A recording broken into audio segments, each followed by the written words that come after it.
Welcome everyone who is out there watching this on our page.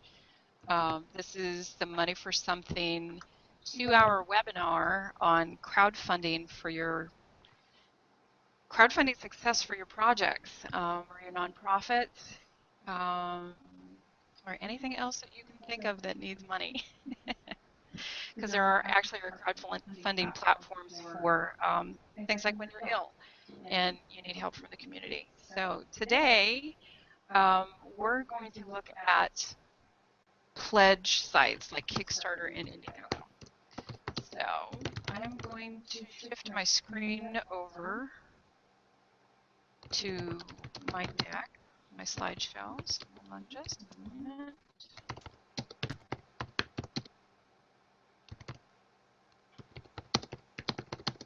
Here we go.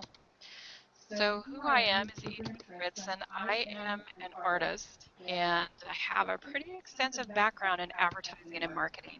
I've worked with mom and pops all the way up to big companies like Samsung and putting together their advertising and marketing programs using the internet. And I've been doing that for somewhere in the neighborhood of 20 years or so.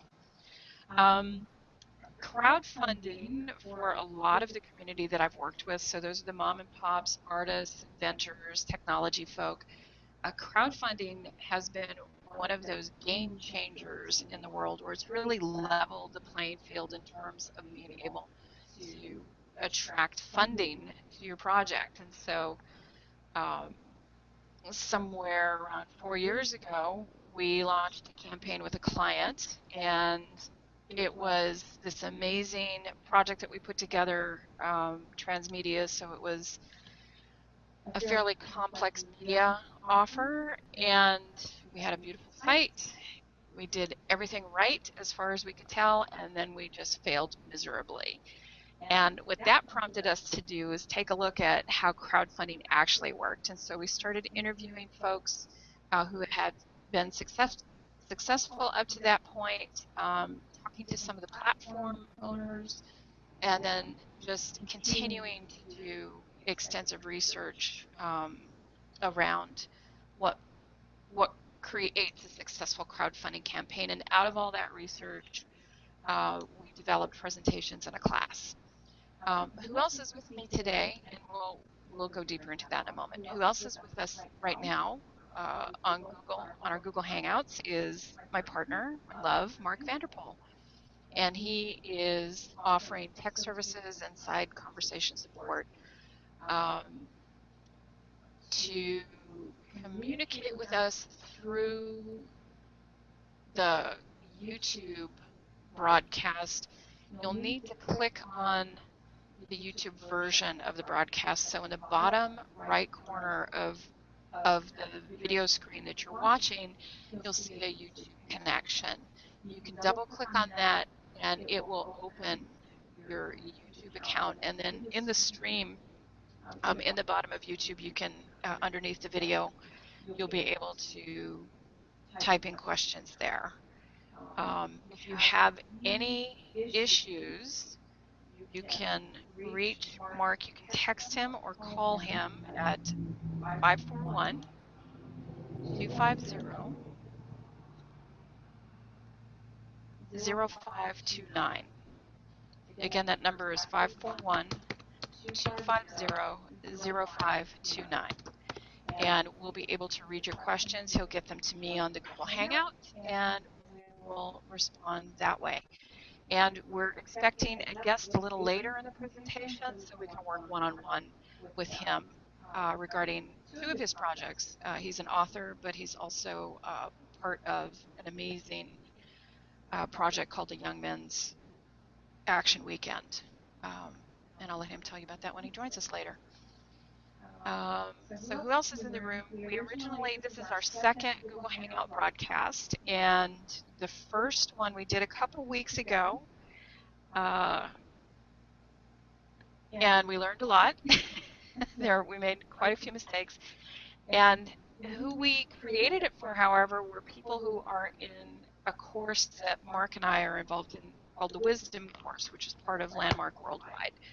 And the wisdom course is about a year long exploration into the possibility of adult at play, and also adult as a possibility versus bringing all kinds of conversations from the past into our present. We also have guests from the Self-Expression Leadership Program watching, and other graduates from the Landmark Forum. These are folks who, especially in the SELP, take on game changer projects. It could be in their family, it could be in their local community, in their neighborhoods. Some of those projects are global, like Hands to Heart International started as an SELP project, which is a global organization that's just met its 10th year. It just celebrated its 10th birthday. So just amazing projects come out of the SELP. And then we have guests outside of those groups. So we've opened it up to my community at large. That includes artists, folks who are inventors, technology folk, bicyclists, people who are just passionate about the things that they do. So I welcome you all to our 2-hour webinar today. Very glad that you're here. I'm going to give Mark the microphone for just a moment. I think. We'll see here how I do that.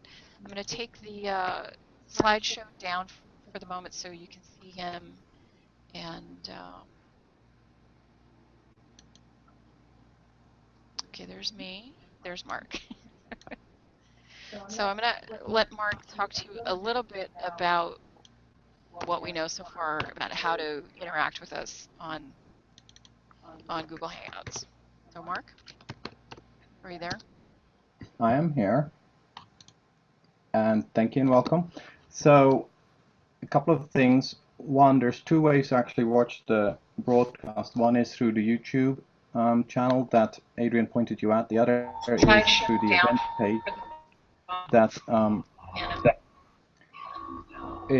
was what originally was broadcast and emailed out to people. If you click on that one, you actually get to see the same screen that you would through the YouTube thing, except there is a means to access the Q&A session. And you do that through the small little matrix square that's above to the right of the video. If you click on that, then you get two options. One is the Q&A, and the other is to look at web pages that Adrienne might be linking to during the broadcast. So those are the two things that I wanted just to point out. Other than that, welcome and enjoy the presentation. Okay, so I'm going to go back to our slide deck, I think.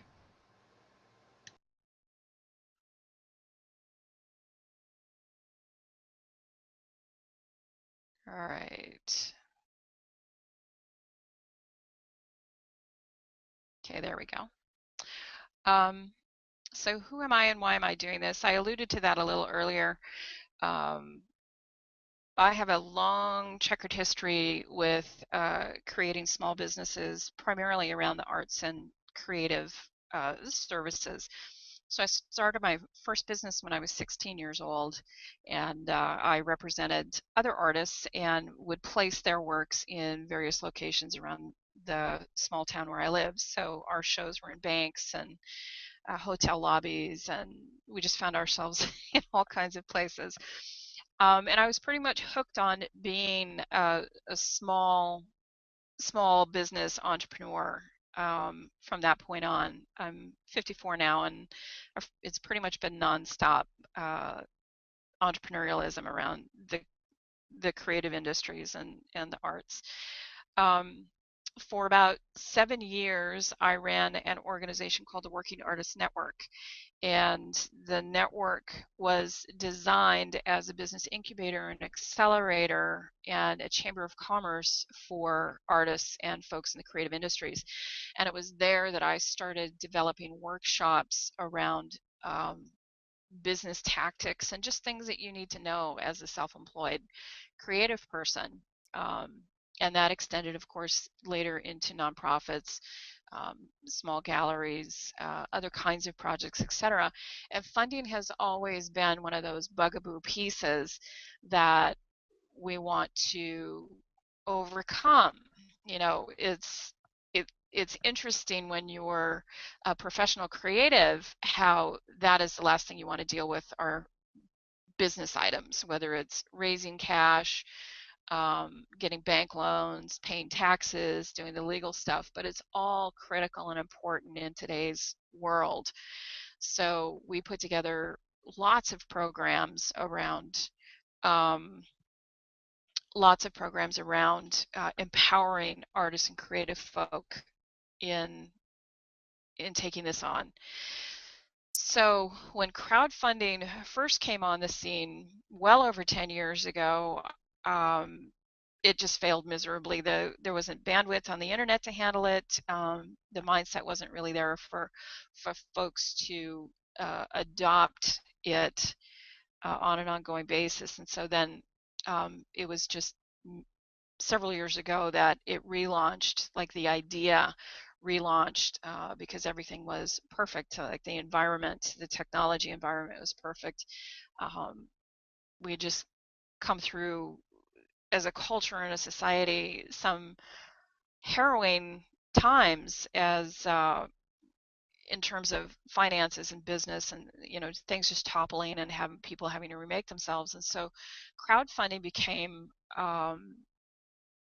one of those opportunities to really play big, no matter whether it was just you as an individual or a small organization, etc., because now you had an opportunity to just play full out um, with your projects and your companies, just like the big guys. So it was pretty amazing.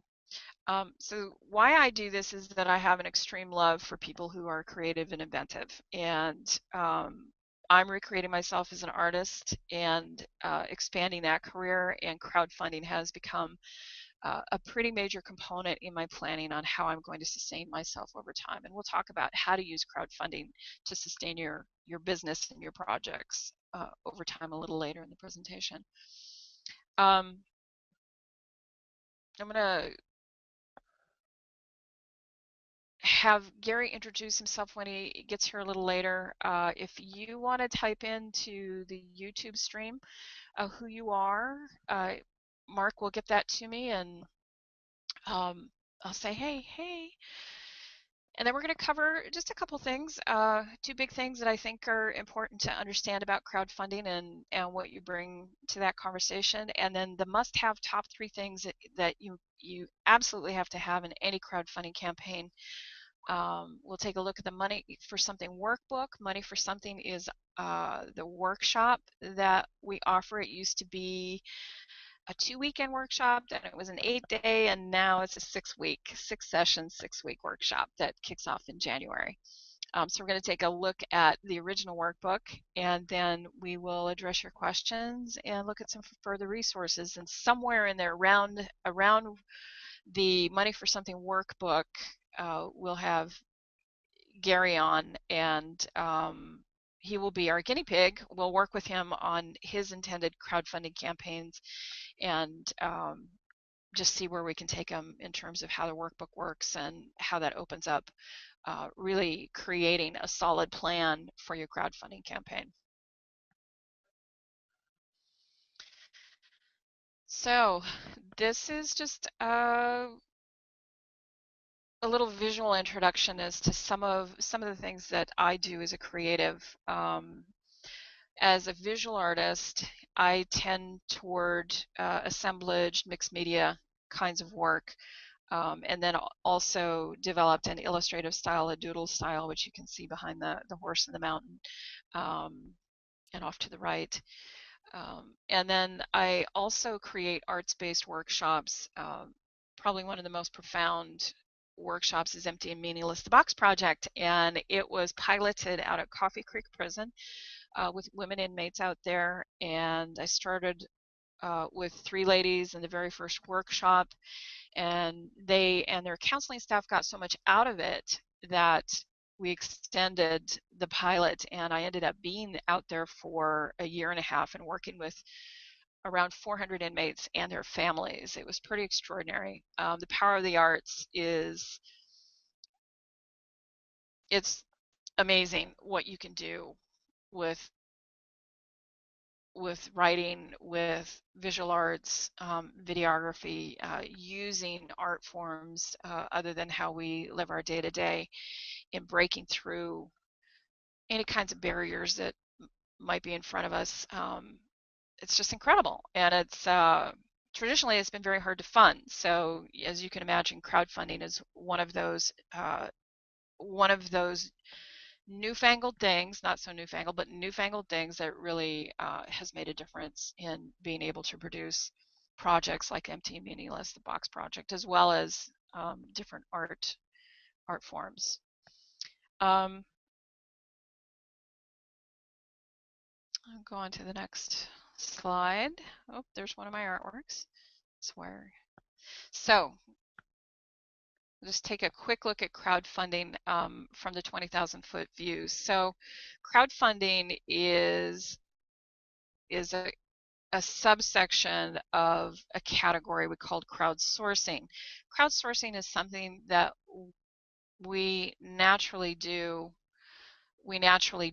with everybody in the world, and for as long as humans have been around. So the kernel idea of crowdsourcing is that somebody has an idea about something that they want to do that will improve an experience in the community, improve the experience in the family, that could transform whole communities or even the world. And they get that they can't do that by themselves. And so that person then goes out and invites other people to participate. And then folks lend whatever expertise or resources they have toward realizing the goal that's been set out by that first person. And that is essentially crowdsourcing. It's reaching out into the crowd for other resources, expertise, skill sets that you don't have, that can then be lent to your project to have that succeed. So crowdfunding is a subset of that. And now with the internet and social media and the way that we can access communities globally, you take that same concept, you have a project idea, you have a nonprofit, you have a small business, whatever it is that needs funding, you put together your pitch and you set that pitch off out in the world, and the crowd can help you by microfinancing your project. So you can find pledgers who pledge $1, $5, $10, but those $5 and $10 pledges add up. You know, if you get 1,000 people, all of a sudden you have $5,000 that you didn't have before for your project. So that's an attractive piece of the crowdfunding. The evolution of crowdfunding has gone from microfinance to microlending, peer-to-peer lending, and now we have crowdfunding. In the microfinance arena, you might think of organizations like Kiva, which is a crowdfunding tool. So some of the nuts and bolts of crowdfunding, there are pros and cons to crowdfunding. The pros are multiple. One is it's a great marketing tool. And not only is it a great marketing tool, it's a great tool for refining and focusing your business or project vision. The pitches that happen on pledge sites in particular, actually on any of the crowdfunding sites, they need to be clear, succinct, and understandable. And what that really demands is that you focus, you get clear on what the kernel piece is. Those are multiple. One is it's a great marketing tool.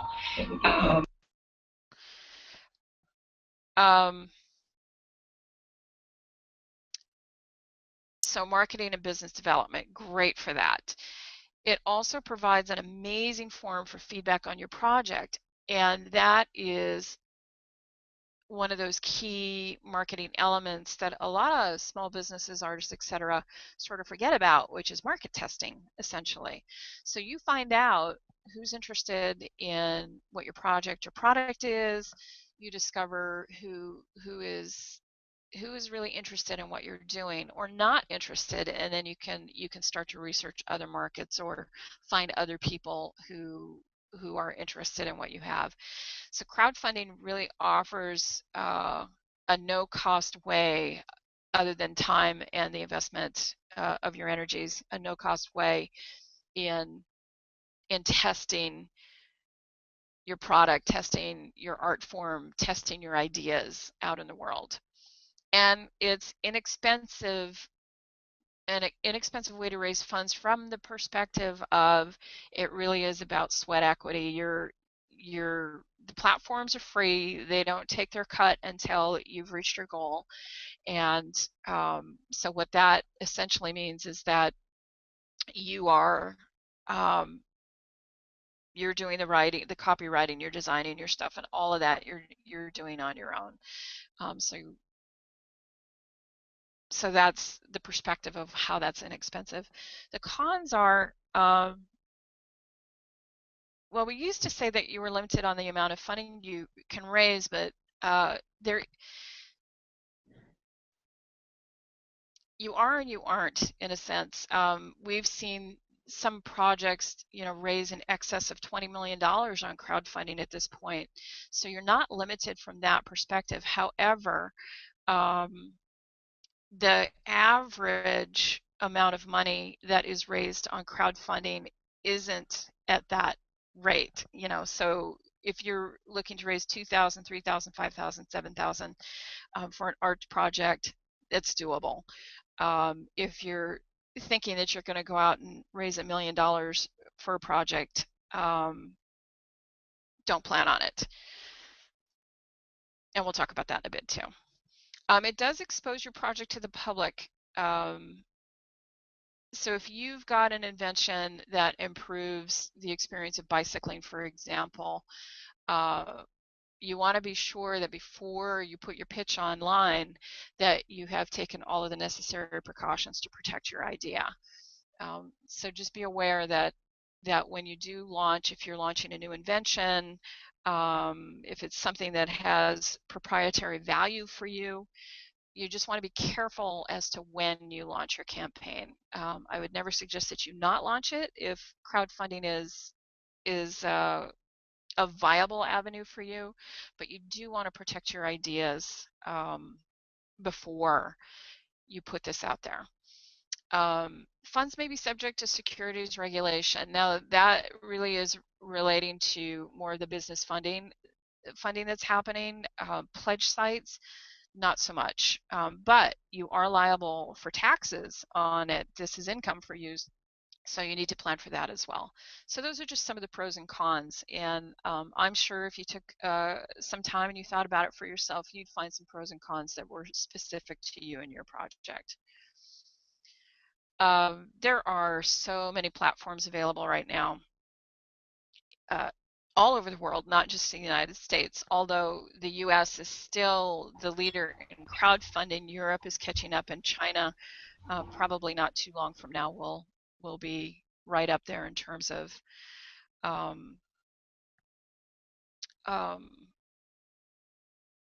really making a gain in the crowdfunding arena. So you've heard about Kickstarter, Indiegogo. There's some smaller ones you haven't heard of, like Crowd Supply, which is a Portland, Oregon-based organization that is attempting to address the gap between someone successfully funds their project goal and then needs to deliver not just the pledge items, but deliver their product. So Crowd Supply is offering a service that fills that gap and then takes people actually into an e-commerce and e-commerce world, because that's where their expertise lies. So they can set up manufacturing relationships, distribution relationships, etc., with you on your behalf. So they're bringing that expertise in. And then they're like Fans Next Door is purely music. So this is for small indie bands looking for ways of funding music projects. Fundable is a loan and equity fundraising site. So, and we're not going to get deep into that in this particular webinar, but at a later webinar we'll cover those kinds of platforms strictly. Today we're just doing pledge. Okay, look at some statistics. Kickstarter. This is the 1,000-pound gorilla in the room. Kickstarter still dominates the crowdfunding arena and has contributed to the well over $2 billion that has been raised just this year in crowdfunding campaigns. That's an amazing figure, over $2 billion raised this year, 2014. Kickstarter is really focused on the individual. So if you are an inventor, an artist, a musician, bands do well, films do well on Kickstarter, but it really is about that individual who is passionate about their product, their invention, their film, and wanting to really have that project take off. Indiegogo started at the Sundance Film Festival, and Indiegogo tends to play well with teams and groups.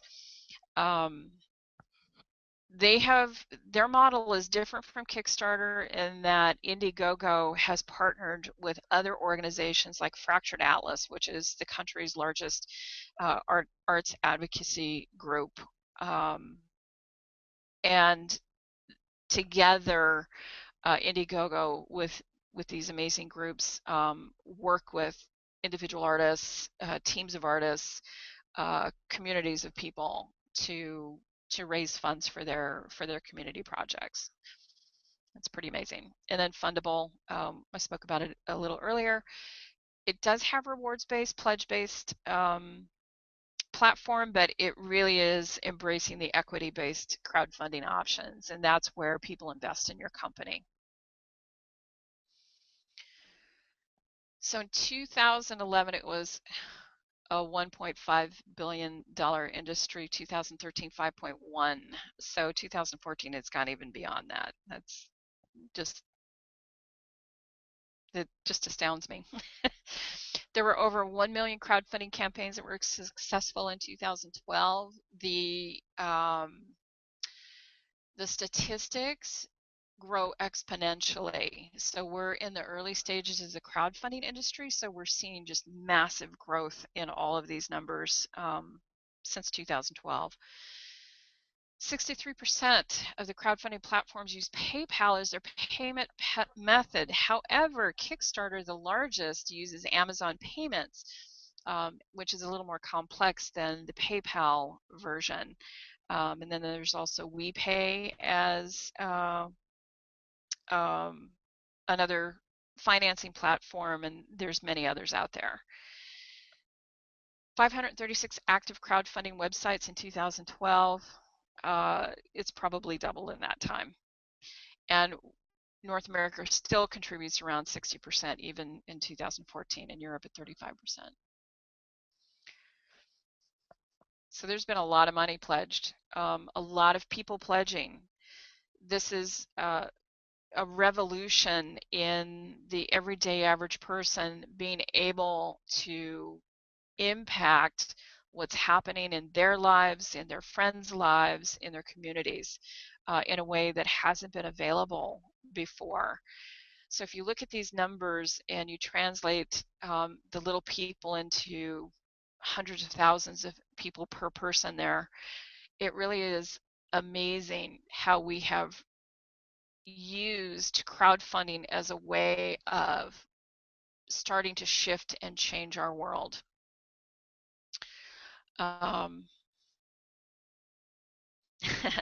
Mark says, take a breath and say hi to everybody. Hi here. Let me show you my face and I will say hi. I think I'll say hi. Hi. Hi everybody. Okay.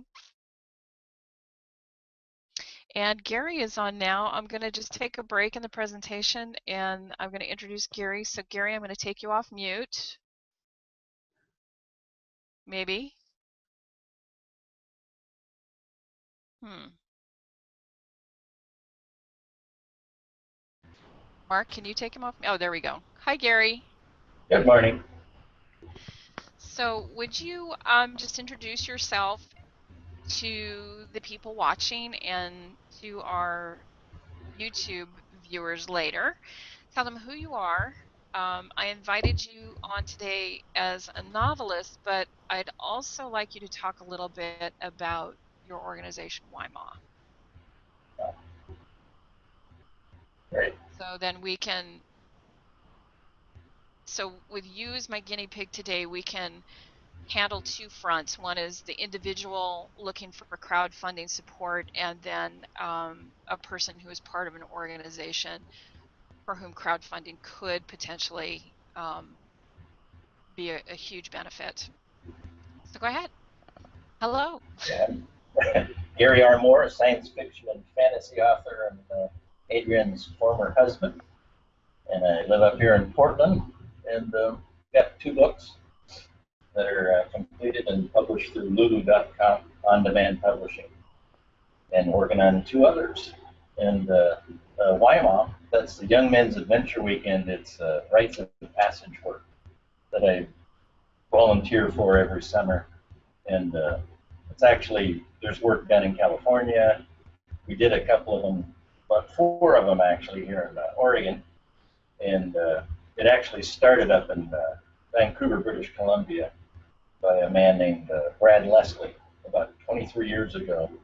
And they haven't missed one for 10 years. And what it is, it's basically about 40 to 50 young men are go out in the woods from the age of maybe 11 to 12 to 18-year-olds, and about that many men who volunteer to be on production team.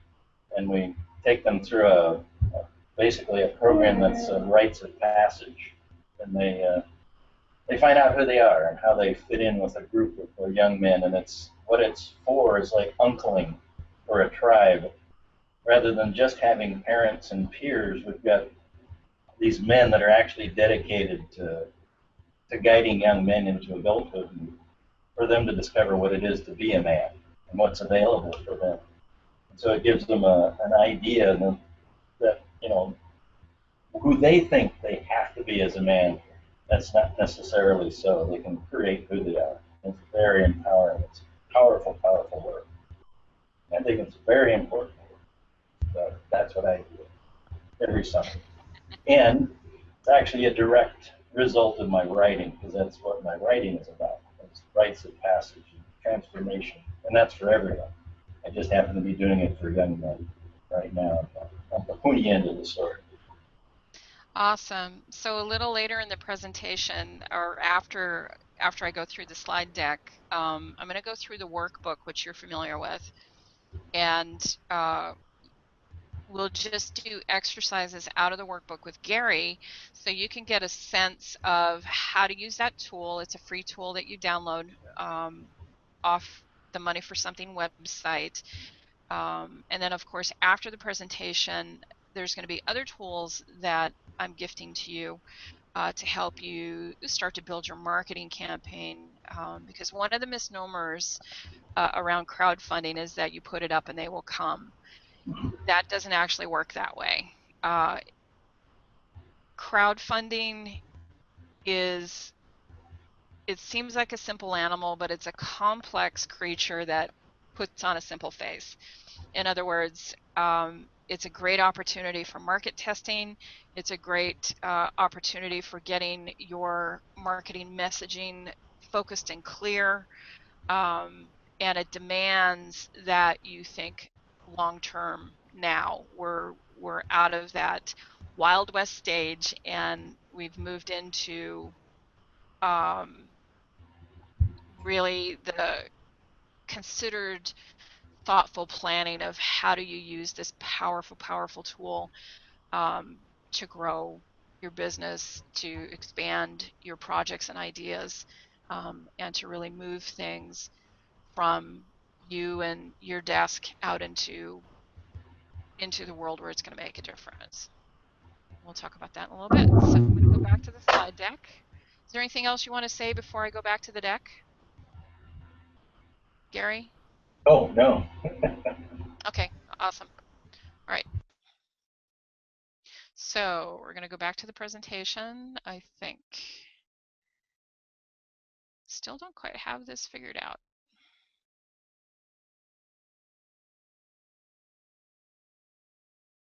Okay. So how crowdfunding works is okay,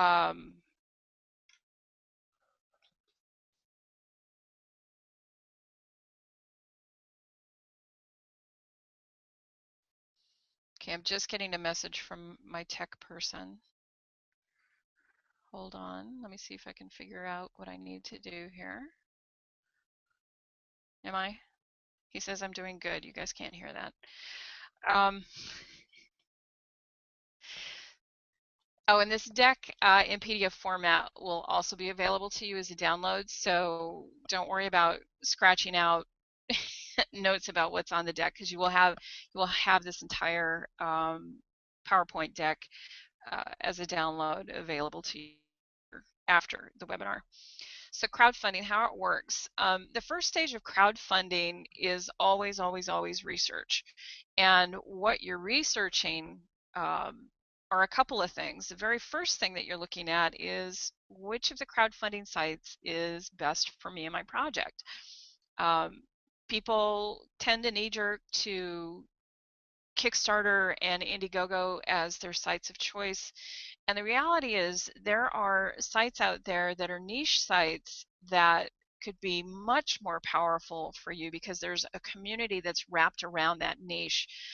So like Fans Next Door, the whole purpose behind that site is about getting new music out into the world and getting bands to be able to produce it in a way that is beautiful and satisfying to them. And so that fan base that already exists on Fans Next Door is maybe a much better platform for you to launch your campaign on than Kickstarter.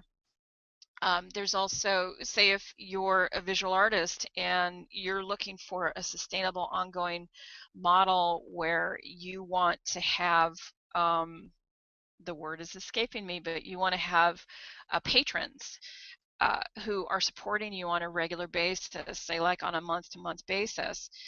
There is a crowdfunding platform called Patreon that is specifically designed.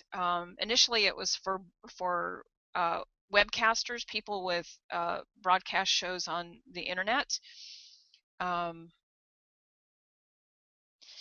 and it's expanded to folks like me, visual artists, who would love to have patrons supporting me on a month-to-month basis, and then in exchange, they'll get whatever product it is. It could be, like in the case of a broadcaster or a magazine publisher, it would be access to that premium ongoing content.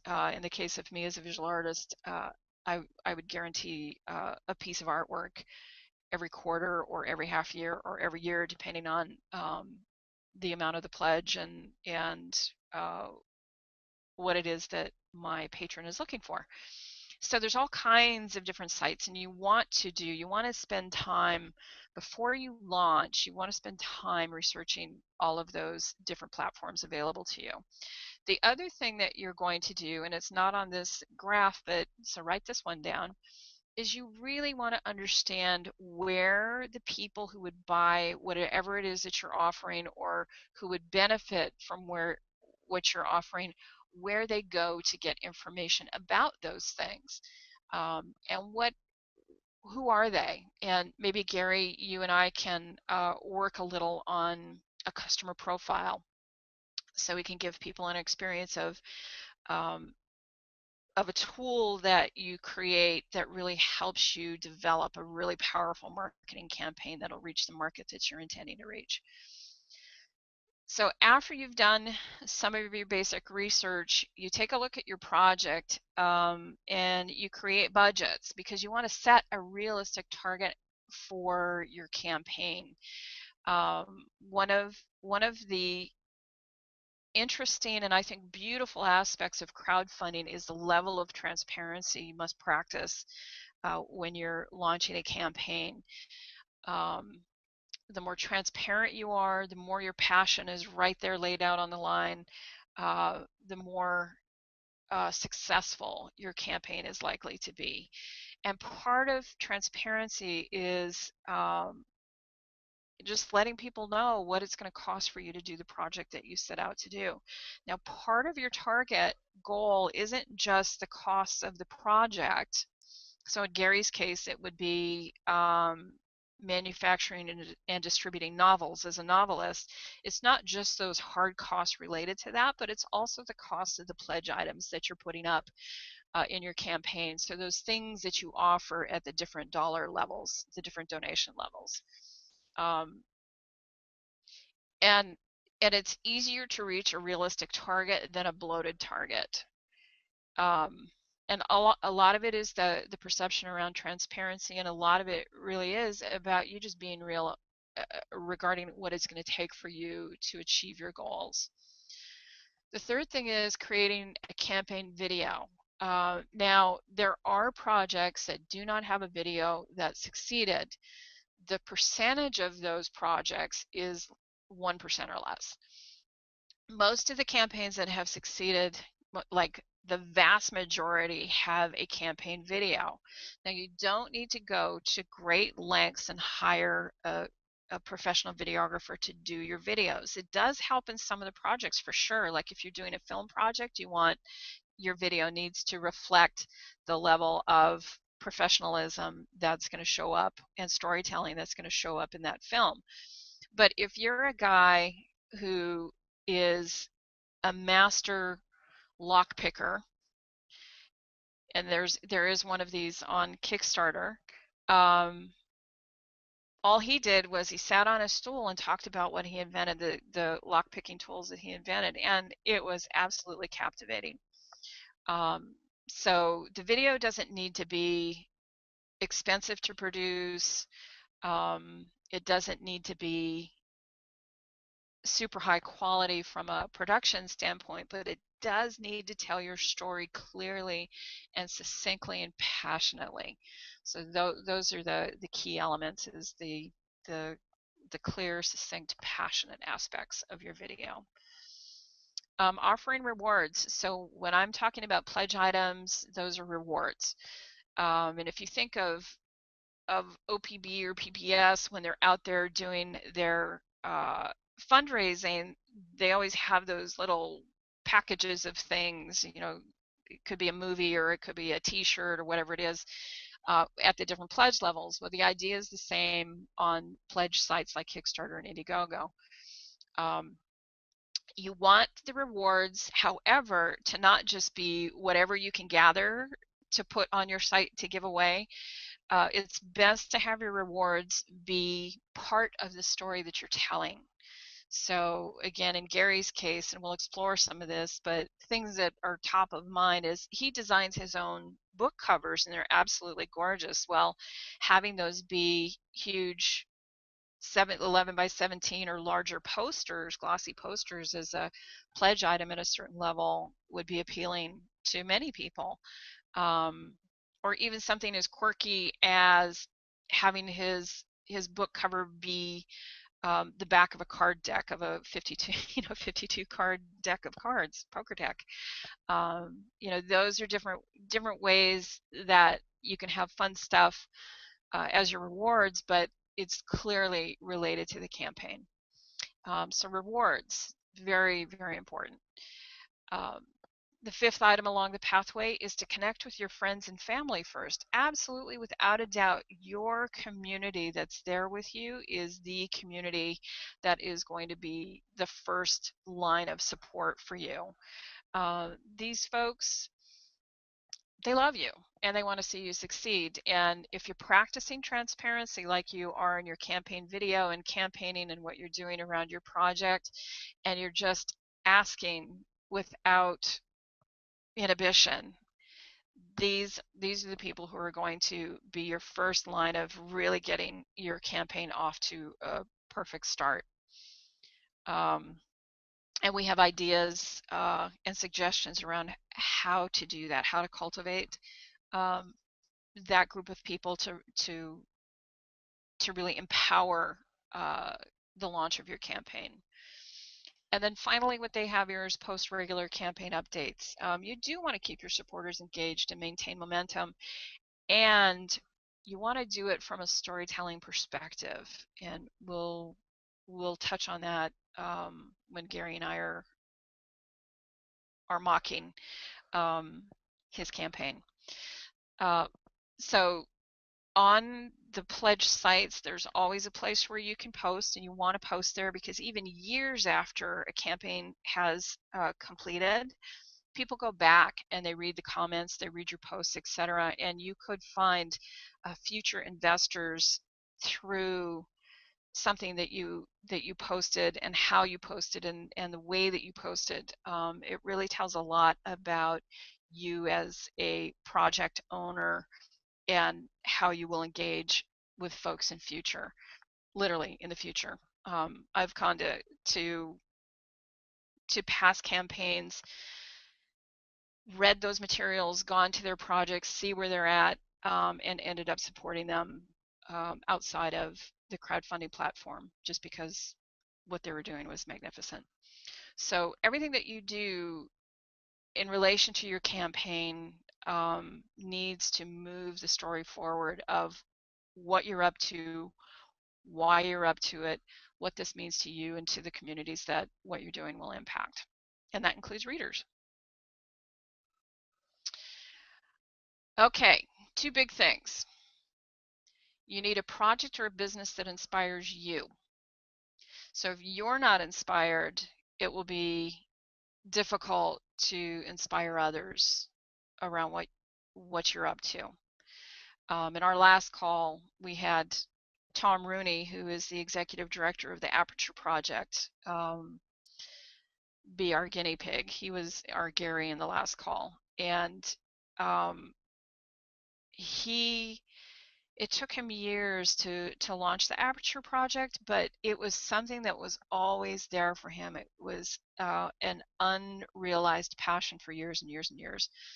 And now he's just in the last 12 months, he's formed a board of directors, launched the nonprofit, and has this full-blown, amazing project that's happening. And crowdfunding for him and for his organization is going to prove, I think will prove very beneficial, simply because he is so passionate, he's so articulate about his project and his new nonprofit that is giving legs to his ideas around how he can impact the lives of children across the globe. The other thing you need is a marketing plan that you will implement. So if you put together a beautiful, gorgeous, complicated marketing plan that looks great on paper, but you're unwilling to implement, that's not going to help you.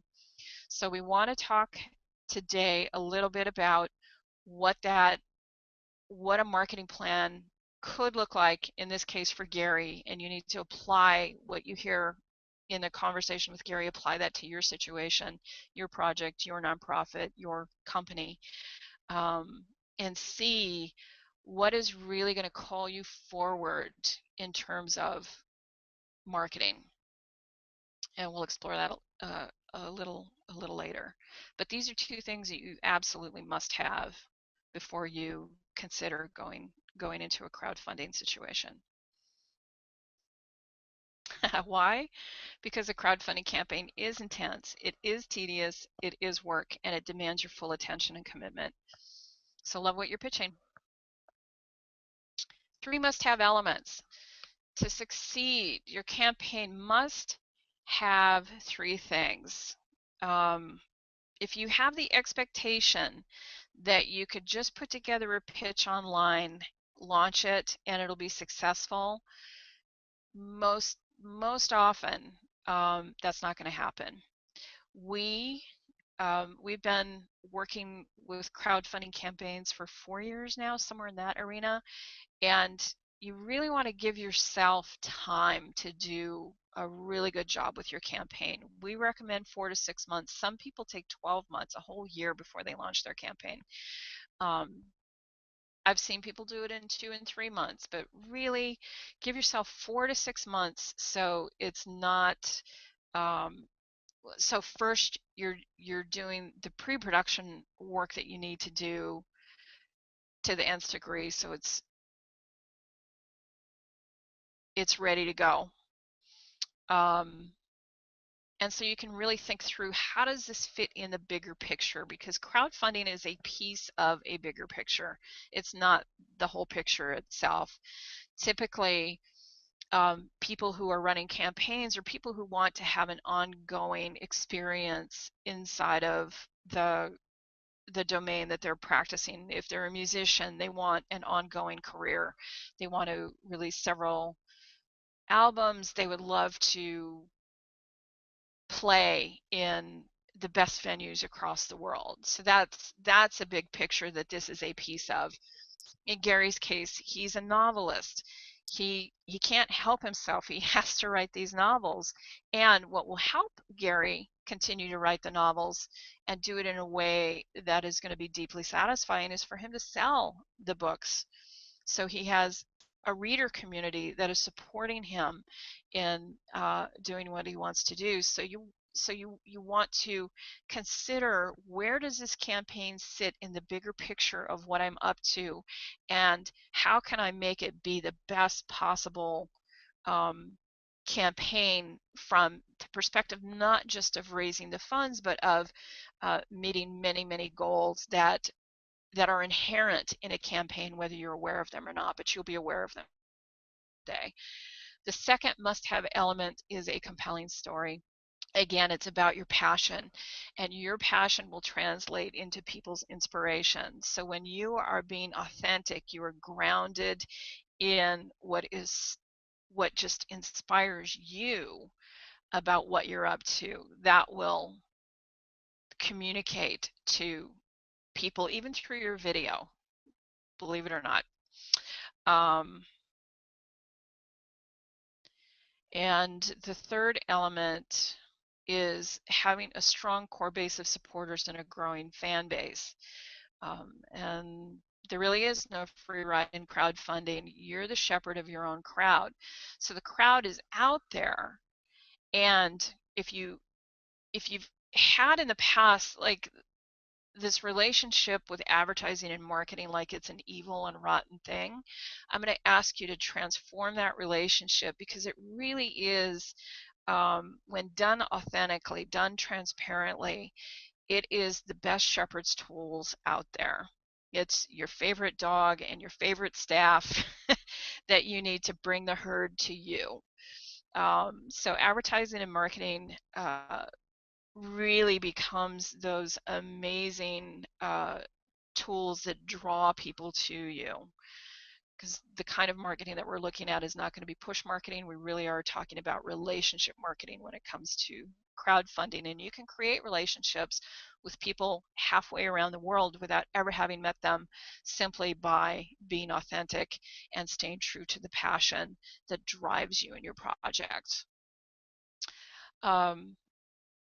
It may seem like there are overnight successes in crowdfunding, but in truth, there are not. The people who succeed in crowdfunding, by and large, have been engaged in their passion for years, some people decades.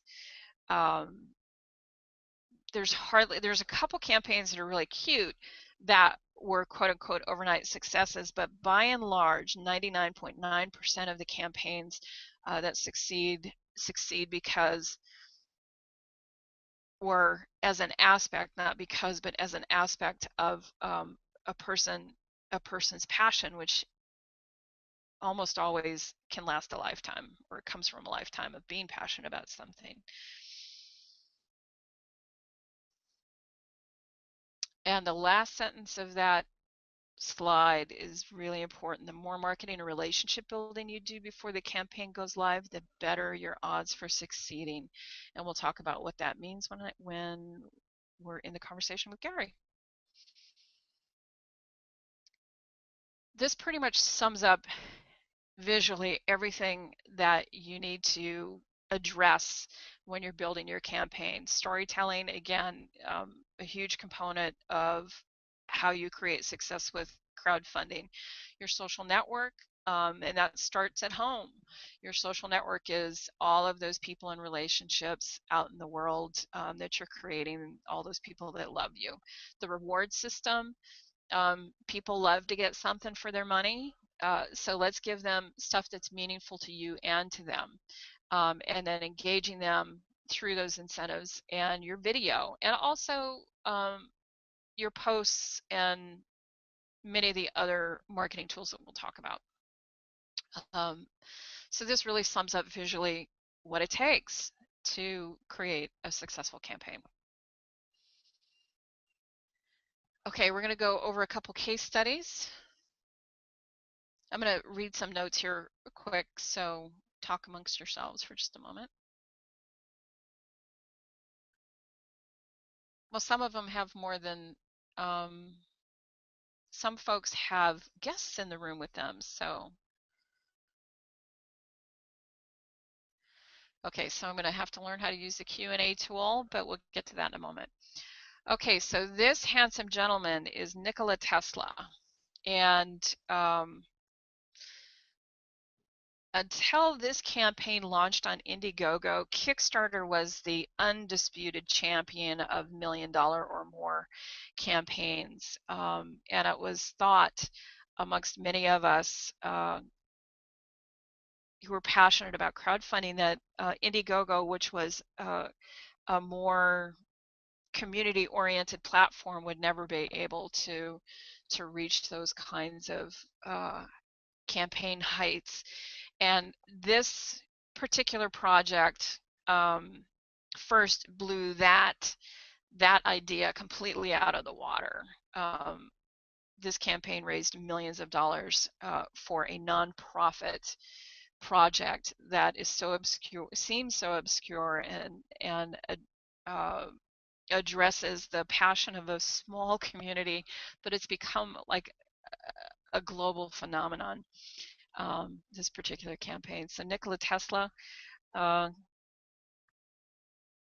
competitor to Thomas Edison in the old days, brilliant man, brilliant ideas, didn't have the capitalists in his back pocket like Edison did. So his fans, his current day fans, were bound and determined to change the relationship that the world had with Tesla. So there's this fellow who is a cartoonist online who has well over 1 million rabid fans on his website. He became the biggest fan of this particular project, which was to buy Tesla's old laboratory and the property at Wardenclyffe Tower and turn it into a museum. There was a threat from a developer to purchase the land, tear down his laboratory, and build it up condominiums or something like that. And this group of rabid Tesla fans just would not have it. And the Oatmeal was one of those folks that was passionate about that not happening. And so they put together this mind-blowing campaign on Indiegogo, and the day that they launched and I saw that they were trying to reach $850,000, I was one of those people. It was like, there's just no way. And they did it. They exceeded their goal. And a lot of the elements of the campaign are elements you want to emulate. So let's go back here.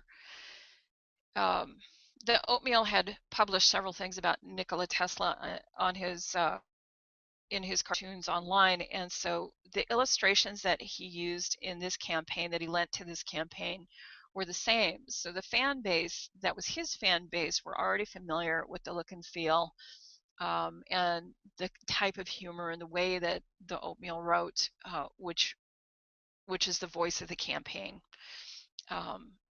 So everything here, they tried to relate, like the perks, the pledge items, to just quirky things about Tesla. Tesla loves the number 3, so you'll see a lot of 333 things and etc. in the campaign.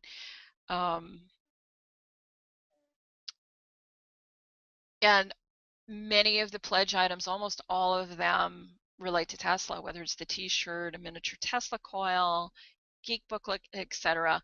The perks were relevant. They were part of the story, and they made the story. This was the Oatmeal's huge homage to Nikola Tesla on his site, and so the Oatmeal, million-plus fans, love everything he publishes, built this rabid fan base around Tesla through his comics. It's truly amazing. So when he launched the campaign with the nonprofit, they had already thought through the campaign. They knew how they were going to run the campaign. They had he had already executed many of the cartoons and some of the imagery related to the campaign. All of that was done before they even launched. The way that he presented the campaign was very entertaining. It was compelling, and he's definitely an audacious person, so that all helped. And when he said go, his fans went. Truly amazing. This campaign is a local Portland artist, Hillary Pfeiffer. She actually ran a series of campaigns over time, and so this is a sustainability conversation. So whereas the Tesla campaign is about one idea, a single goal that led into an ongoing story offline, not in a crowdfunding platform, but they've raised millions and millions and millions of dollars as a result of that campaign, away from a crowdfunding platforms. Hillary uses the crowdfunding platform to ongoingly create income for herself. And so I'd known Hillary before from her artwork, someone that I admire tremendously as a fellow artist. She's very successful, business savvy, the whole 9 yards. She was running her business successfully before crowdfunding happened, but after she got a hold of Kickstarter, found out about it, and started to campaign on it, she started creating an ongoing series of projects. And so you'll see in the piece where her image is Hillary Pfeiffer, she's run 5 campaigns over a few years on Kickstarter, and all of them have been successful. Every one of them has funded. And I stumbled across her tarot card deck, I think it was last year. Is that 2013? Yeah, last year. And I was just blown away by the level of professionalism, the amount of work that had gone into the campaign, and the thought. It was so clear that she was designing something. This was a project. It was it had a beginning, a middle, and an end. At the end, you got a card deck with her beautiful art on it, among many, many other items. And it was part of a bigger umbrella of projects that she was doing, and you got the feel of that over the time of the campaign. She didn't dump it all out there at once. She launched the campaign specific and focused on the card deck and the art related to the card deck, and then she started sharing with her fan base. This is the storytelling aspect of it, sharing about the exploration of fulfilling on this project, as well as what else was coming up. And so you've got this amazing ongoing tale over 30 days of what Hillary was up to as it related to Bunny with a tool belt, but beyond that. And her readership went up, number of folks on her page reading her newsletters, all of that stuff increased tremendously out of her thoughtful, ongoing implementation of crowdfunding campaigns on Kickstarter. She has great products. She's really great at relationship marketing. She's always just Hillary, and she has a commitment to planning, which is key in any business. And I suggest that you take a look at her campaign. I'll post these links to these campaigns on the thank you page after the webinar. And so here's just a roundup of her campaigns and how much she's raised in the campaign. So now these are typical amounts that you'll raise in a campaign as an individual with an individual project. So cumulatively, it doesn't seem like it's all that much, maybe 23.5, maybe 50,000 over 3 years in crowdfunding campaigns. But where Hillary is a master is she leveraged what she did online in these Kickstarter campaigns, and she turned that into an even more thriving business outside. So in the way that the Tesla people leveraged their success on Indiegogo in garnering other monies and expanding their project outside of the crowdfunding platform. Hillary does that too, but she has an ongoing interconnected version of that. She continues to use the crowdfunding platform on Kickstarter because she has a huge fan base on the Kickstarter platform. So she didn't abandon it. Brilliant, absolutely brilliant. So we can estimate, I haven't talked to her about how much she's made. I just haven't had the courage to ask her, how much have you made as a result of this? But you could guess if she made 50,000 off the campaign since 2010, and she's a smart marketer and she's leveraged that, you can just imagine how much she's bringing in as a visual artist using these tools. Really extraordinary. I'll just let your mind go crazy on that one. Equity and debt-based, we're really not going to cover this, but I do want to suggest that as you're building your business, and this applies to Gary and his novels and any artist in their business, any nonprofit who's building their business, you want to consider over time that an equity-based funding platform or a debt-based funding platform might be a good next step for expanding your business. So rather than going to a bank or finding funding from an individual locally, you can go onto these platforms and have people invest in your company in smaller amounts, so you have more people who are invested in your success, more people who are pledging to your future and the expansion of your business, and the risk is distributed across a broader number of people, which makes it easier to invest in companies that maybe otherwise would not be able to get, say, a bank loan, for example, or attract a high profile investor. This is a tool that you can use along the way, even in conjunction with pledge-based crowdfunding as part of your ongoing business planning.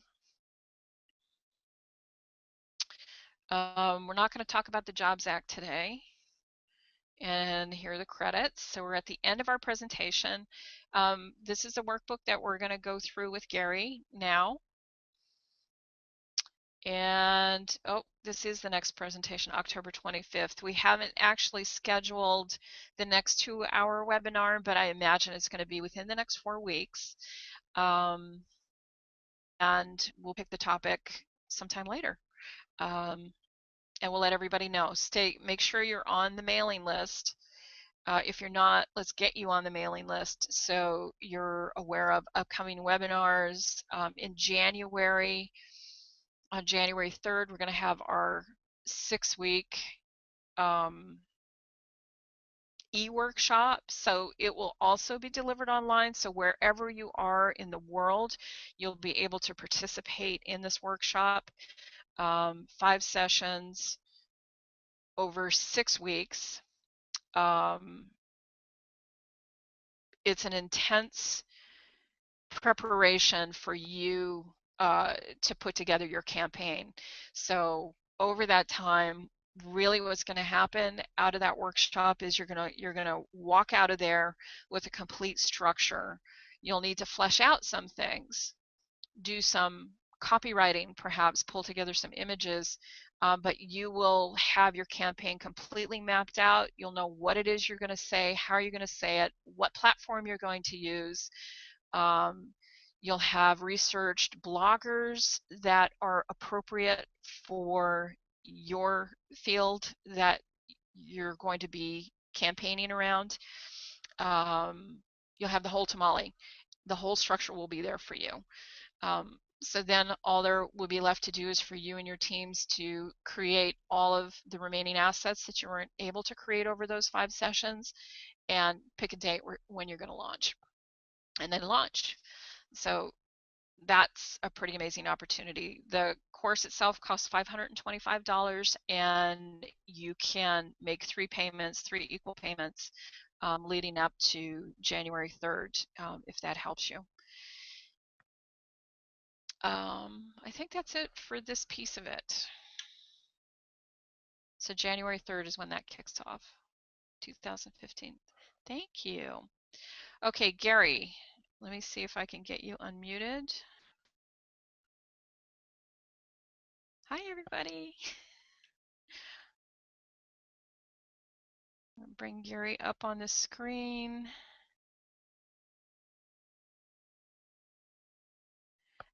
Address the Q&A. Okay, so Mark, can I put you on and have you? I don't understand.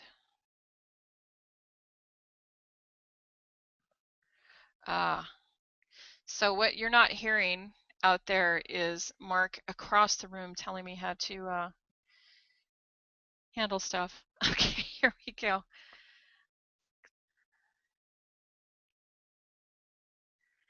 Okay, so what he says is click on the thing and answer the questions. So I'm going to select Craig's question, which is looking at the rapid explosion of crowdfunding. Do you think it will peak or has peaked and that it will decline as a way to finance projects?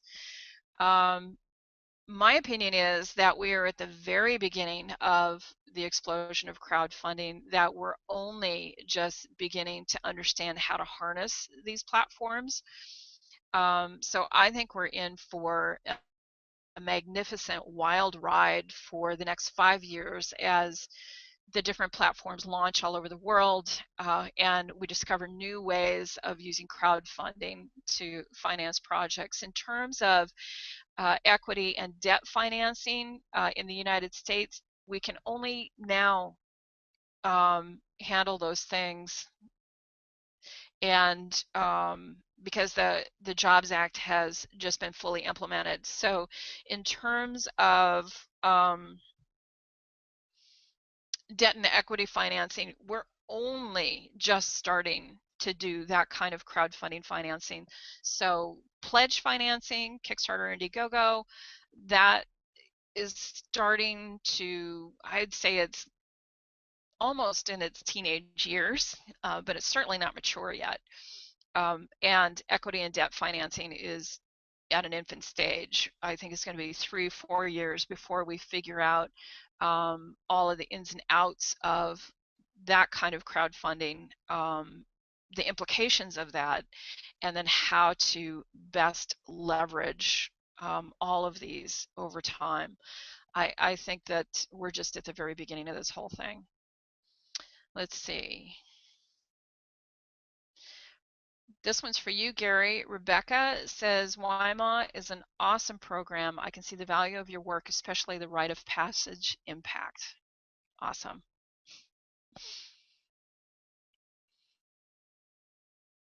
And Craig says his brother did a program like that, Outward Bound. He thought it was called. So there's a resource for you, Gary, Outward Bound. And Patreon is spelled Patreon. Patreon.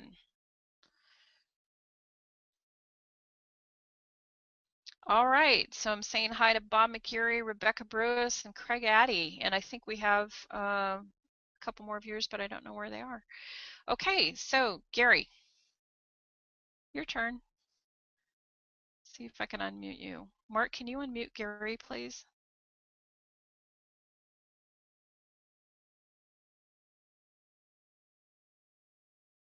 Gary's already there.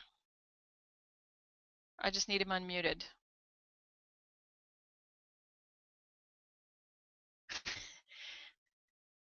Gary, unmute yourself. There we go. There we go. Excellent. Roll for that. So before we dive into the workbook, what'd you get out of what was presented so far? What have you heard for yourself? Oh, me? Yeah, you. Actually, well, you know, the biggest thing is that I got was out of the whole discussion is be successful as a way of being rather than going at the creating a campaign in order to be successful. Like when I got there's really nothing that I can do that's going to make me successful.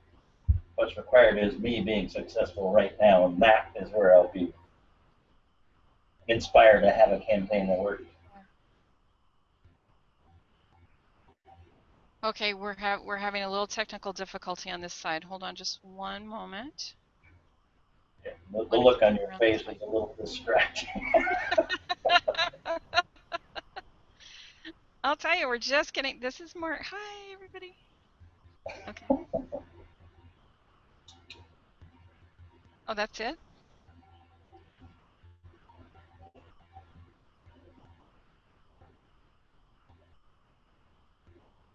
Well, I just want Gary broadcast. Oh, what do I do?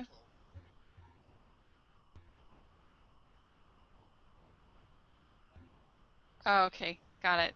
We're still learning how to use Hangouts. Okay, so being successful, so a way of being.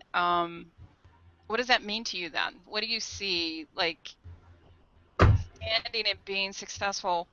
What is opening up for you around crowdfunding that wasn't there before?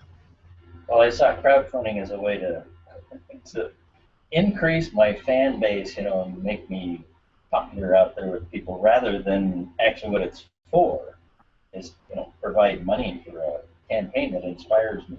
And just I don't never got that until just now. But it's actually a tool to use to forward what I'm up to. And yeah, like Awesome. have the fan base and the relationship already built, you know, and create that. I mean, I don't know, it just now it makes perfect sense. I can see myself creating a fan base and having that actually work, and then launch a campaign based on the people that are in my fan base. And the main thing is like seeing myself as being a successful writer right now, rather than something that may happen in the future if I do the right thing. Right. And that's a way to build a fan base, is to, you know, project myself as a successful writer. I am a successful writer, and be that person. So, as a successful writer, you have two completed novels under your belt. Mm-hmm. You're a science fiction writer. So why don't you share with us what the vision is of your novels and what your mission is? So my biggest, greatest, like underlying mission and vision is to tell great stories that people love, that they just get really involved in the characters, and that they're get so involved that they're actually, when they're done, it's kind of a ritual event that they went through, and the reader is a different person at the end of the story. That's the kind of stories that I write. And then on top of that is my mission in life that I've created for myself. It's like the characters in the Lord of the Rings trilogy, in the movie in particular, that each one of them contributed their little bit to the mission of destroying Sauron, or defeating Sauron, and not having Middle Earth go into darkness. And if any one of them had not succeeded at their little particular act that they did, Middle Earth would have gone into darkness. So I have it that my little bit can really make a difference for humanity, and that we can evolve, intentionally evolve, into a race that takes care of itself and takes care of our planet, which is a very simple thing and something that we just not quite doing right now. What else did you add? That's awesome. And so I'm also Gary's coach, and we've worked on you having your elevator pitch. Why don't you share that with folks? Bring it up. Stand So by. why I'm asking him to do this is that these elements, like remember I said that clarity and transparency are two really important elements of any crowdfunding campaign. So your elevator pitch, which, if you're in business, you've heard about elevator pitches, etc. Think about them as that one line sentence that sums up what you're about or what your novels are about. And that's what he's worked on. So what is your elevator pitch? Okay. I write science fiction and fantasy stories that not only entertain, but expand what's possible in your life. They are intimate and personal, character-driven stories with action, adventure, mystery, violence, and romance. They're not nice stories, not safe or quick reads.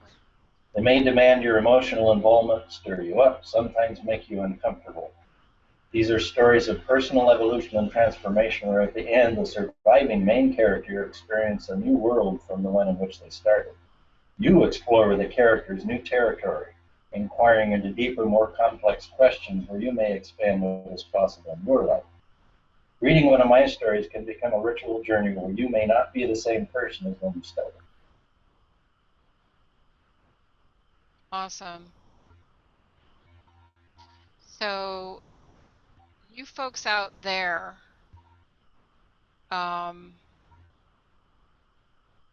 anybody who's watching, our viewers, what did you hear in what he said? Just type it into the Q&A box.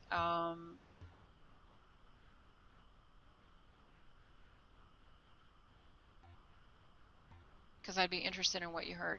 All right. So Gary, what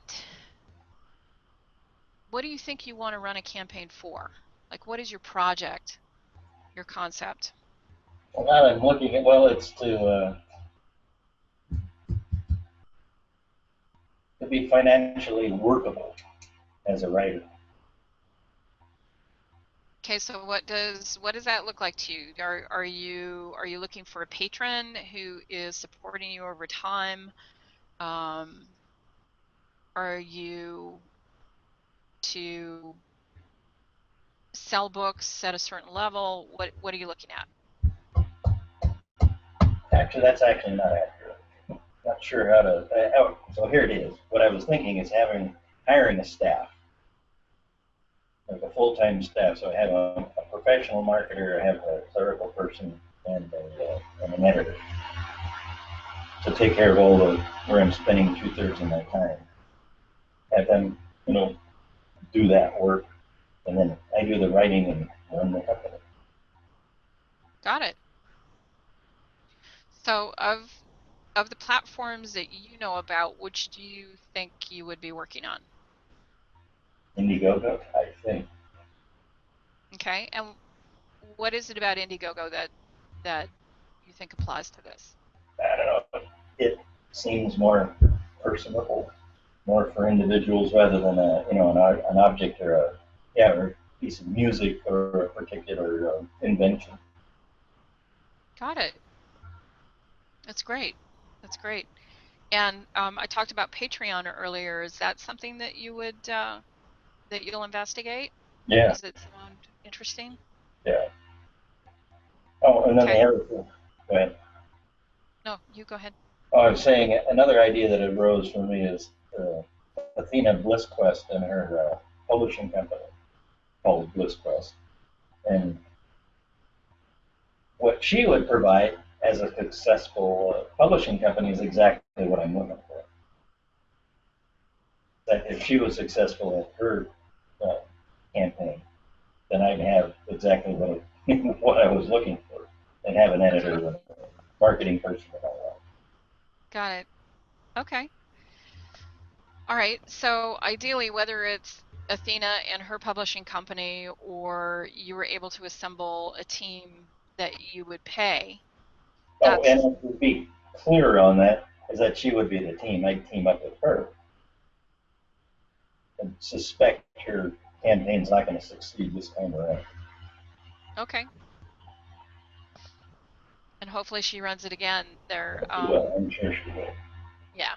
That's what I mean. Never Team give up up. with her. So yeah, one of the things about crowdfunding is if you don't succeed on your first campaign, don't quit. There are many, many, many campaigners out there in the world who have launched a campaign and for whatever reason it didn't work. Either the marketing planning didn't happen, the pledge level that you were requesting were erratic or too high, your project budget didn't make sense. Whatever it was, um, there's things to learn from the failure that you can then go back, especially now that there are so many tools, not just what we're offering through Money for Something, but there's a whole bunch of tools out there to help you craft successful campaigns, especially from a DIY perspective. Um, Tear apart why it didn't succeed, address those gaps, and then relaunch. So don't give up on crowdfunding just because you may not have succeeded the first time you tried it. So we'll make sure Athena hears that.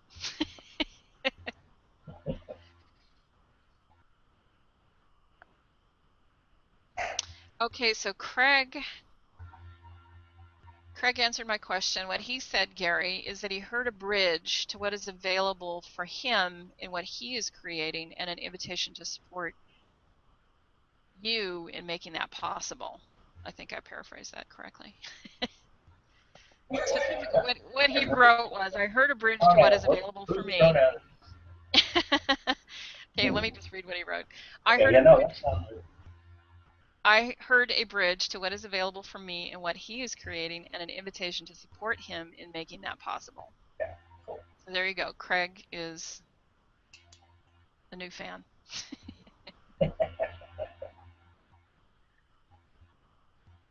Okay, so let's talk specifically about putting together a campaign. Let me see. I'm getting confused here. Just a moment. I'm going to put up the workbook, Gary, so you and I won't be seen, but the workbook will be. And we're just going to go through this step by step. Can you see the workbook? Yeah. Okay, great. So let's go to the basics. So in brainstorming your pitch, especially from a, whoops, you can see it. Can everyone see it? Okay, good. So let's just go through and start to work on a couple of items on this first page. So for example, thinking about a project that you're going to put on Indiegogo, what do you want to call that project? You want to be specific in your thinking, like what is getting funded first? That's to you, Gary. An idea? Pardon me? Or are you asking me for an idea? I am. So what is the project? Let's just pick a theoretical project. What is your theoretical project that you're going to launch on Indiegogo? Well, what I was working on is what I said is hiring the staff.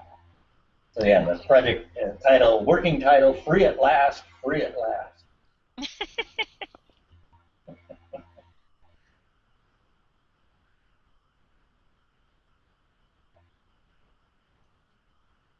Awesome. And that almost sounds like a tagline too, but what would your tagline be? Like why would people support you? Space to expand your mind, which is the tagline from our writing anyway.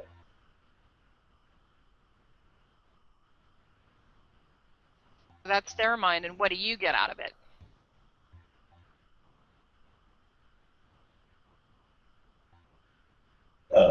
Well, freedom to expand their minds.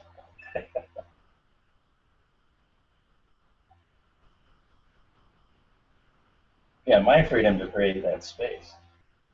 Okay, so a space to expand your mind and Freedom to create that space.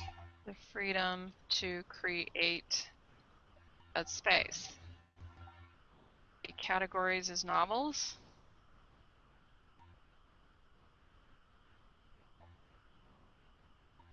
Okay, and then all the rest of this is pretty self-explanatory, right? Mm-hmm. Okay. How about So, the SEO tags? I sometimes have a little trouble with that. And I know okay. other people might. Yeah. So These are let's the things that people are going to search on, like on Google, and you'll be somewhere in there with your material. Is that right? yeah. So step back from like the digital world and just think about the way that you speak about the subject, speak about your novels, the way that you think about it. Like there's key words just in the dialogue that you have with people about your books. So there's keywords and phrases. So an obvious one is science fiction, Yeah, right? science fiction, fantasy. But what else is key for you? Evolution, transformation, rites of passage.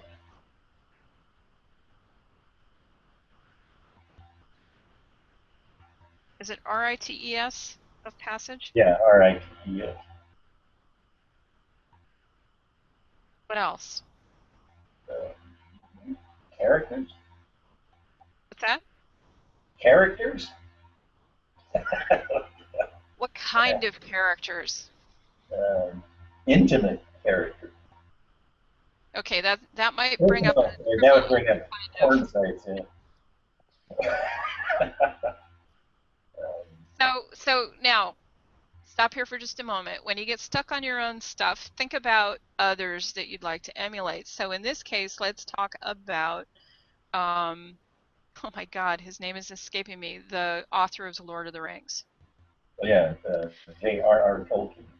Yeah, Tolkien. So when you think about the characters in his book, what kind of words come to mind? Descriptors.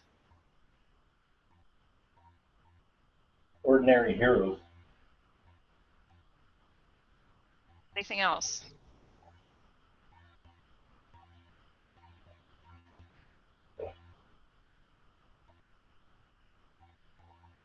No. God, blank. Okay, so this is an area where so everybody can see that coming up with these keywords and phrases is not necessarily super simple, but we've gotten a start on it, Gary. What I suggest that you do is you sit down with one, two, three other people who have similar tastes in fiction that's similar to yours, and you already have a reader base in Portland, so I would gather a couple of those people and start brainstorming with them how they think about your work. What words come to mind for them? And some of the descriptors are like astounding, and those are, you want to write everything down. So you'll be in a brainstorming session, so write everything down, and then from the grouping of ideas, you'll come up with several keywords and phrases that you're going to want to use in your blog posts, in the articles that you write, in the Facebook posts, all of that stuff. And then there'll be like subsets of words that you can use. So there may be a category like the astounding and the some of those emotional phrases that you can use in the marketing copy that won't necessarily be your SEO words. Does that make sense? Mm-hmm. So you can have subsets of keywords that apply in different situations from a single brainstorming session. So one of the things that I neglected to say is that when you're giving yourself the 4 to 6 months to do the campaigning, at least half of that is related to doing exercises like this, where you're doing the research on the platforms, you're researching your marketplace, like where do people hang out to talk about things like your novels, where do they, if there's local bookstores, what kind of interchange and interplay happens at those bookstores between independent authors and the bookstore's customer base. Just you want to start to look at where do people congregate to learn about novels like yours, where do they congregate to talk about the issues that you talk about. And you've already done a lot of this work, but for those of you who haven't thought about this, this is a huge part of any marketing campaign. And make no mistake, crowdfunding is marketing. It's also business development. It's also product testing, but it primarily is a marketing exercise, and it's a piece of your overarching marketing. So do you see value, Gary, in sitting down with a community of your readers and doing this brainstorming exercise? Mm-hmm. Yeah.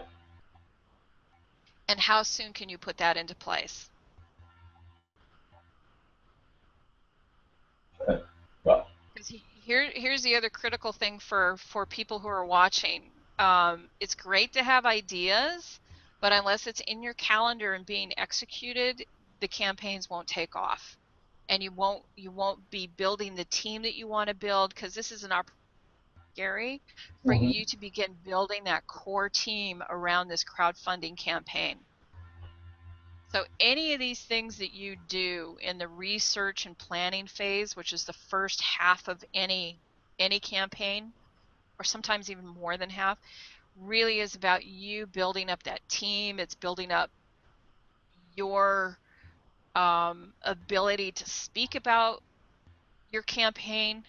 It's an opportunity for you to focus, let people tell you what it is that really impacts them, that inspires them. Don't try to do this by yourself. Does that make sense? Mm-hmm. Now I have an answer. Okay. Well, once my book sales campaign is rolling well, I would say within the next 2 weeks I'll have an idea who the team is out of Okay, that book awesome. sales campaign, because I'll know who responds, and I've already got a list of people that have already helped. Like actually about 10 people that are really involved or have been involved in reading and editing and Right.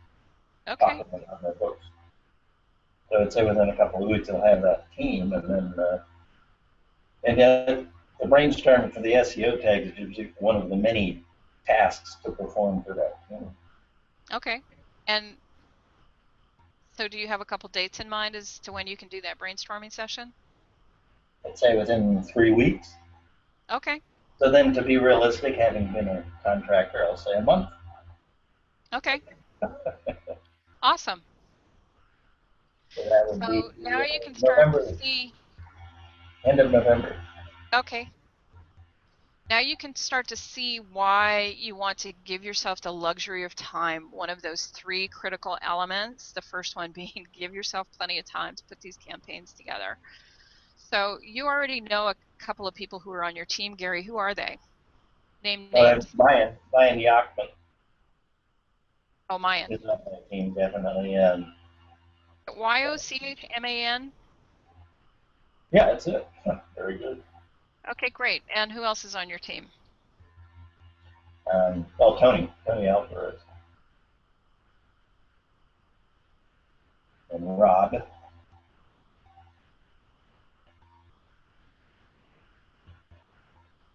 And I'd say Julia Goodfellow. Okay, great. So now in the workbook, there's only 4 spaces, but obviously you want to keep building your team. And this workbook that we're using today is actually going to change dramatically by the time we get to the January workshop. I've already got 15 pages of changes that I need to make. So one of the things that you want to do when you're assigning your team, so this is something you want to write down because it's not in the workbook. So you have their names, you have their email addresses, include a third column, which is what is their accountability? What tasks will you be asking them to be accountable for or to contribute? And you want that to be really, really clear before you have conversations with people. Now, some people like this group of folks that we've listed for Gary, he already has ongoing relationships as a novelist and author and an evolutionary thinker with these folks. So he can kind of fumble around a bit, but the clearer you are in what you're asking them to do, the better able they will be to support you and give you what they can. You know, so if you're making a request of Mayan that he edits your books, it gives him an opportunity to push back and say, well, I don't have time to edit that actual copy, but what I could do is maybe edit a chapter or proofread or something. It gives you a point to begin discussing how they can contribute, because I promise you the people in your life are dying to contribute to your success.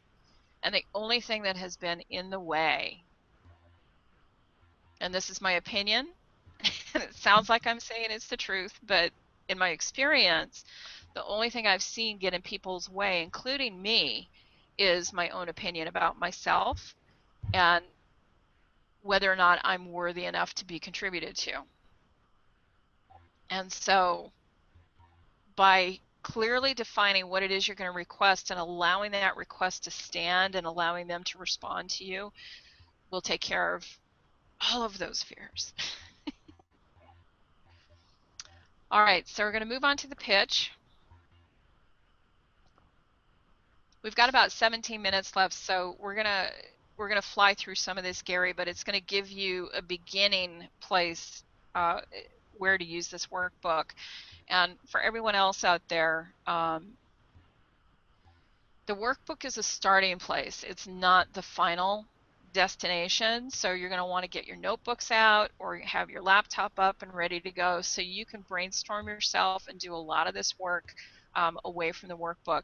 The more content you have to work with that you can then drill and focus down on, the better off you're going to be. Okay, Gary, project title. So what do you want to call your campaign? But the one that's different than the first thing here? No, it could be the same. But here's the thing. This is your project title, so this is going to be on Indiegogo. And it is your very first opportunity to attract someone's attention. So you want it to be, for example, let's build a goddamn Tesla museum. Very clear, right? So just the audacity attracts people in that they're using a swear word. Tesla is a piece. that is attracting a whole group of people. Museum attracts a whole group of people. So the words that you choose for your title are significant because it's the first opportunity that people are going to get to know you is through the title of your project. So what do you think? Build a famous author. I'm going to have to edit that I can out. move the button now, but As I said that this was G-rated, I should have. oh, sorry. I'm sorry, and I don't mean Gary rated. So I just can't take him anywhere. Okay, so that's one. What's another possible title?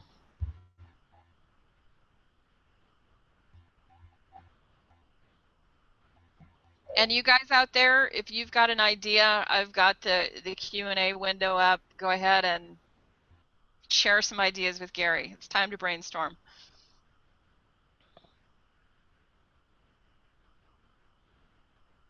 Because He is blank. okay, great. Let's move on to the next thing. So short project blurb. So in 135 characters or less, what are you asking people to do? What's the project about? Raise enough money to hire a working staff so I can devote all my time to writing.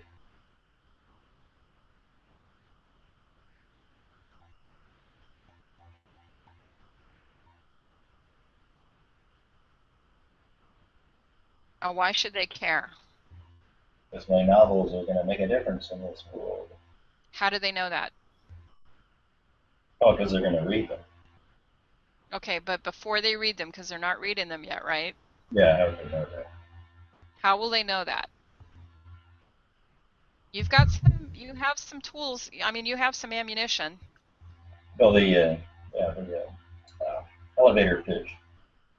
Okay. But what else? You've got people who've read your books, right?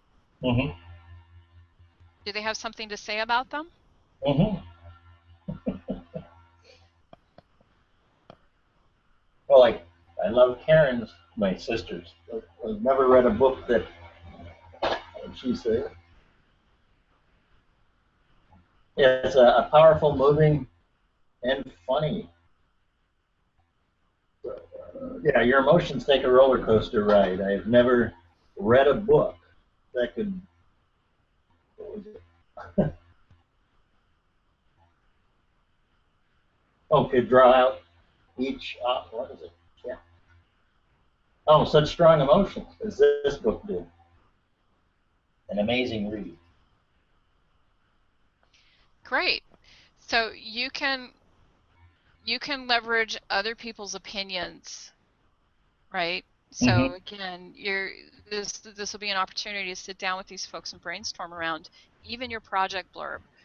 So your key message is to raise enough money to hire a working staff so you can devote all your time to writing your novels. And the a piece of that blurb needs to be why this matters to the person reading it. But yeah, and they'll So, get like a great story to read, a great novel. yeah, like this is Novel. something that you don't want to put down. Like one of your fans, when he got your book and he started reading it with some skepticism, as I recall, this is Zig, could Mm-hmm. not put that book down, and he read it from cover to cover in a single Same with sitting. Matt. He read that through in 2 days. Yeah. So there's something in their experience that you can capture to put in this blurb. So you want to brainstorm around this too. So you're going to produce 500 or 600 word description, and then you're going to bring that down to 135 characters or less. So that's maybe 10 words. That's going to be compelling enough for somebody to click on that title to go see what you're up to. And maybe one thing that we can do, Gary, is work on this, and then in the thank you email I send out to the list, I'll invite people to a private Facebook, a private group that's completely just us, like nobody will be able to see the group at all. So then maybe you and I over time can share how you develop things. You know, Yeah. like what is your blurb, so they can see what happens for you as you move along with this. And then your bio, that's something you've got already. You just want to really spruce that up Mm-hmm. and test it out with your focus groups so they can, so you have the most vibrant, powerful description in your bio. It's not And again, necessarily. these are short, 300 Yeah. characters or less. That's, 25 But words. you include things that are germane to writing rather than just factual, this is what I did in life. Exactly, because this is about your novels and the intention of your novels, which is to cause a clearing for transformation through literature. That's pretty amazing. Okay, the next page is on funding. So your funding goal is a combination of at least two different budgets. One of the budgets is getting, in your case, you're writing novels, but you also want to get, you probably want to expand the project a little to getting your books to market, right? You want people to buy the books too. So not only are they getting them on the different pledge levels, but you want to set up a system where people are consistently able to purchase your work, right? Mm-hmm. Is that part of your intention? I'm sorry, you're going to have to say the question. My mind wandered off to something else.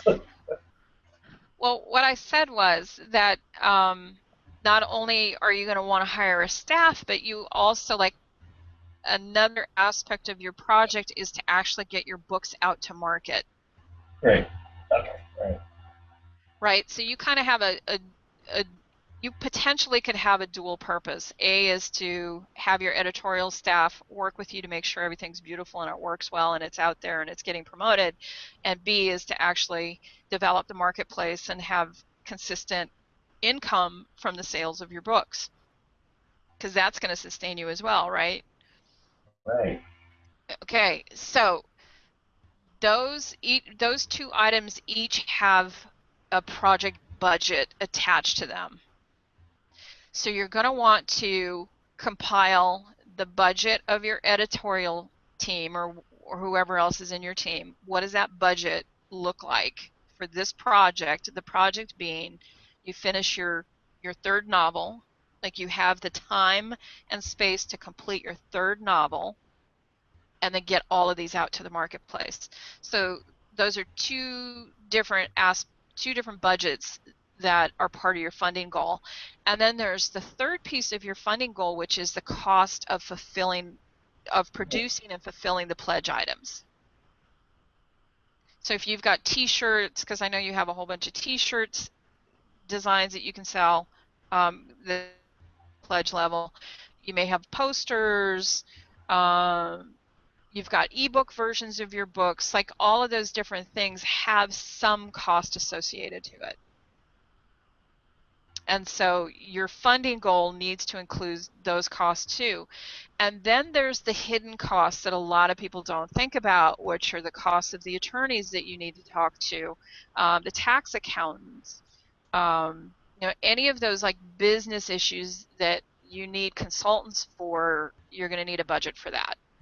So all of that becomes part of your funding goal. And in business planning, you typically have three different budgets. You have your bare bones budget that's going to get you by. You've got your luxury budget, which is where you don't have to worry about a thing and everything's covered, and maybe you even have savings and health insurance. Like that's a big budget. And then there's the middle of the road budget. So you want to understand the scope of budgets as it relates to this project and um, and the fulfillment of this project. The funding duration for most projects is around 30 days. That's really optimum, 30 to 40 days. So that whole section there on funding duration and time frame around the project itself, your campaign runs 30 to 40 days. Give yourself 60 to 90 days to do the pre-campaign launch work of building your marketing plan, um, getting your team together, writing. You want to write your marketing materials, so you're writing Facebook posts, you're writing blog posts ahead of time, like you're banking all these things. You're creating a library of content, includes images, it includes your marketing messages, your blog posts, your Facebook posts, your LinkedIn posts, press releases, because you really do want to create an ongoing relationship with the press, with media, and that's no longer just newspaper and magazines, but you need to look at bloggers and online news sites, media sites, etc. So part of your time frame now includes the 60 to 90 days that you're building all of those campaign materials, because the last thing you want to do, and you as in anybody, not just Gary, is creating content to promote the campaign during the campaign. That is the worst possible time to be creating content. You want to do as much of the storytelling, have as much of the storytelling in a library ready to go, or in a bank ready to go, so that when you launch your campaign, that those 30 days, ideally what you're doing during those 30 days is you're thanking people, you're sharing aspects of new information that's coming up, new opportunities that show up, you're responding to people's questions, all of that stuff. So it's very in the moment, now based conversations. Does that make sense? Mm-hmm. Okay. Exactly. The real work is done before you launch the campaign. Exactly. But 90% of the work needs to be done before you launch the campaign. So when you're in the campaign, all you're attending to then are the in the moment conversations that are happening. And we have tools. This is more budgeting stuff. This is more of the brainstorming you need to do. More storytelling, video stuff. We're going to just fly by all of that. Go back, budgets. Okay, this is half of of a 3-month planning sheet, but this is where you start to map out what those conversations are going to look like during the campaign. But what do you write in those lines? So I should have pulled one of the sheets up, but you can consider this column a single month, and then there's a central column and a right column. So this would be a quarter, 3 months of planning, and each of these sections going across horizontally would be a type of marketing. So this top one might be blogging. So these would be all your main blogging activities that you would do over those 3 months. The second horizontal section might be media relationships. And so you put your key messages or your key activities in here. Another could be in-person events. Many crowdfunding campaigns are starting to do in-person events, and they are wildly successful. So if you're staging, like you and I had talked about, you doing book-storming tours where you were flying into a location, that would be an example of a live promotional event that would be part of your crowdfunding campaign. And you as a pilot flying in, who knows what kind of aircraft you could get your hands on to do a book storming tour would be really appropriate for you and your personality and who you are in promoting this campaign. And it would be a blast too, because that's the other thing you want to do is you want to have fun. You want to have fun with this stuff. So the bloggers that you're attracting to cover the story and share your campaign with blogs like the Oatmeal, I mean, a million readers, of course you want them on your side. You want it to be people that really that resonate with you, because this needs to be fun. If it's not fun, when you're done with this, you may be done as a novelist because you're so burned out. You don't want to do that. You want to enjoy every step of the way. Okay, so we have 1 minute left. I want to thank everybody for, sorry to cut you off, Gary. I want to thank everybody for joining us today, and I encourage you to play with that workbook. Get familiar with the different aspects, the different types of content that are incorporated in that book, because that content works on any pledge-based platform in the world. So you'll want to do that. And then everyone who was on the original email list, I think there's 29 people on that list, I will be sending out a thank you newsletter with a link to a thank you page, and on there's this planning tool that I just went over with Gary, and then I'm going to include my massive marketing spreadsheet that I use to plan campaigns for clients. So this is like huge campaigns, and you can adapt this tool to your own uses, to your own campaign. And then I will also set up that Facebook secret group, and you'll be invited to that on that page. And I think, oh, you'll get the deck that I went through, and links to example sites for you to start investigating, start researching what you're going to do for yourself.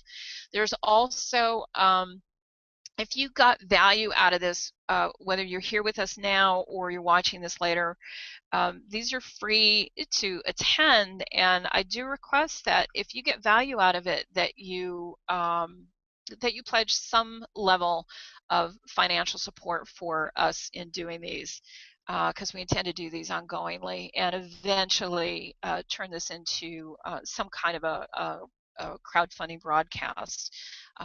For now, it's going to follow this kind of a format, and we'll be presenting information and working with at least one person, so you can get a real world experience of what it takes to put these campaigns together.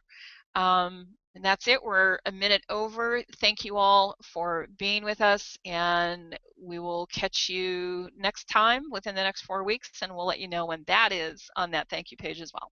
All right, that's it. Over and out.